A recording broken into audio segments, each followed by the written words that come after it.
Hello, everybody. Welcome to Chapter 1, Lesson 3 on Reconstruction. Yo! Hey, there we are. All right, everyone's here. Except for Miss Turner. We'll get her soon. Yes. I'm Mr. Penka. Yes, he is, and I'm not. I'm Mr. Snare. There you go. So, this lesson is about the end of the Civil War. The war is over. You learned about this last year in 6th grade, and Abraham Lincoln has a plan for how we're going to fix and put back together America. Here's a little cartoon that they was drawn at the time before Lincoln died, showing Lincoln trying to stitch the country back together with his Vice President Andrew Johnson. There you go. Thank you. Any thoughts? I'm leaning. Johnson was a loser. Yeah, he was. So let's copy the notes down first, and then we'll talk about what it means. So first, starting from the top. Abraham Lincoln, Frederick Douglass, two guys we'd like you to know about, at least as far as post-Civil War Reconstruction goes. Copy this down and pause it right here.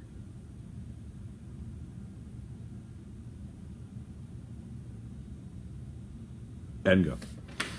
I assume you're done pausing that. Scroll down to the bottom of the page. The Reconstruction Amendments, and pause it now.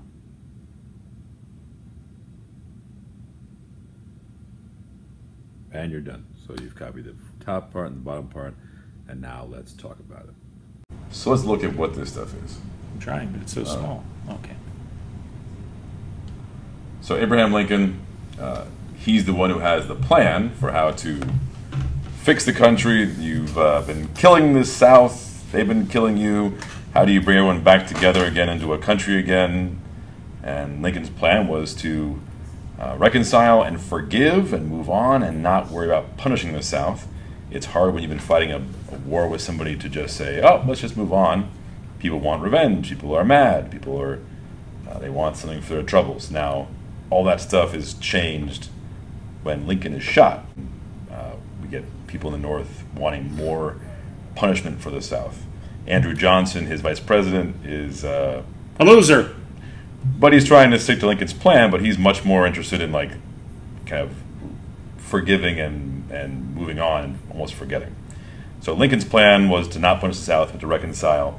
But eventually Congress will say, you know what, let's just punish the South. Because it's more fun. Yeah. Frederick Douglass, though, when Lincoln is dead, Douglass ends up being the person advocating for, we have these people who are newly freed slaves, or former slaves, now freed, that we need to take care of, and if you just end slavery, that won't be enough, because the South will bring slavery back through things like the Black Codes, which we'll talk about next lesson, and so he says it's going to happen again, they're going to find another form of slavery again, yep. So we need to pass some amendments. You know, I wonder if his friends called him Freddie or Dougie. Pause it! I can't pause it. Okay.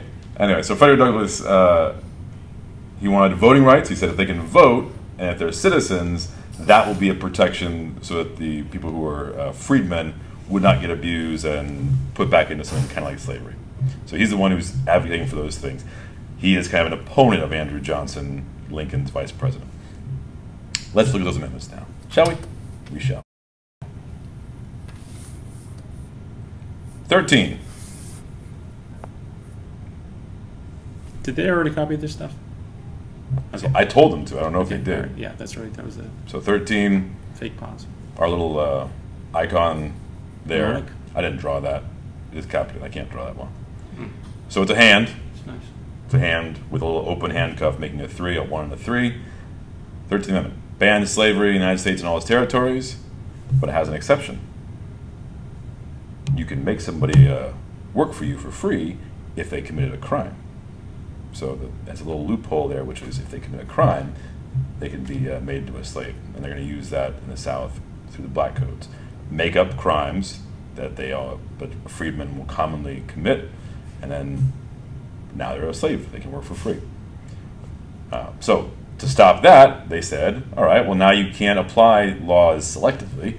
Laws have to be applied equally to everybody. So you can't just have, these are the laws for black people and these are the laws for white people. The 14th Amendment says you gotta treat them all equally, everybody.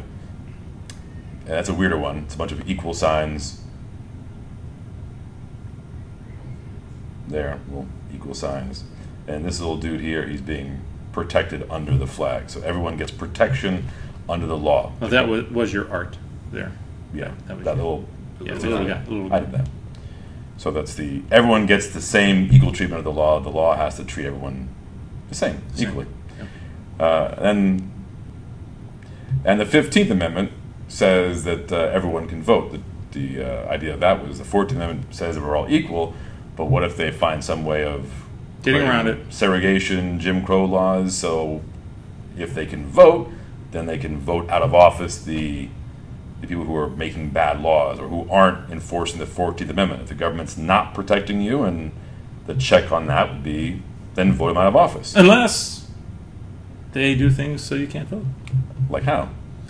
They would make laws that say you have to be able to read and write, Yep. or they make laws that say. But what if you're a white person who can't read or write? Oh, then we got to switch this.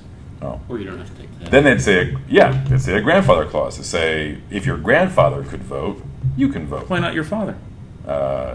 Well, because many people who were freedmen, their father Might have been able. would have been able to vote. This is a way of saying, all right, my grandpappy. Unless he he's could vote. living to be 100. I can't read. My grandpappy could vote, so I can vote. That's how they would do that. So, literacy test, but also just violence. Straight up violence to say, if you try to vote, we're going to kill you, hurt you, burn your house down, fire you, and so that's where the KKK eventually just uses outward violence, Yep. and that's going to stop people from voting. So the voting was meant to be the final check of you can control the government. If the government doesn't serve you, vote a new one into power, and we're going to see that the southern states find ways around that. So, okay, good. Yeah. Make sure you wrote down some questions about this, and we'll try to address those in class. Thank you.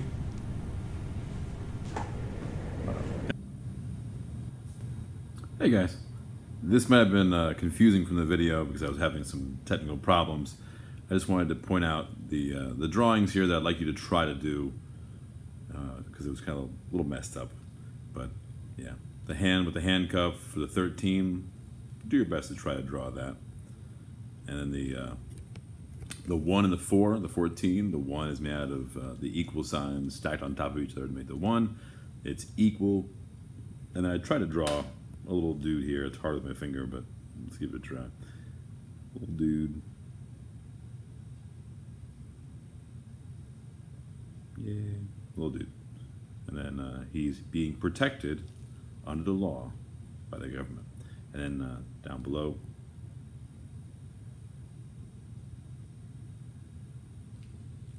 guy voting.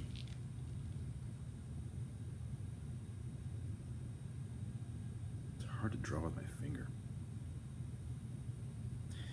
He's voting. So it's a 5, like this. 1 and a 5. 15. Okay. Draw that.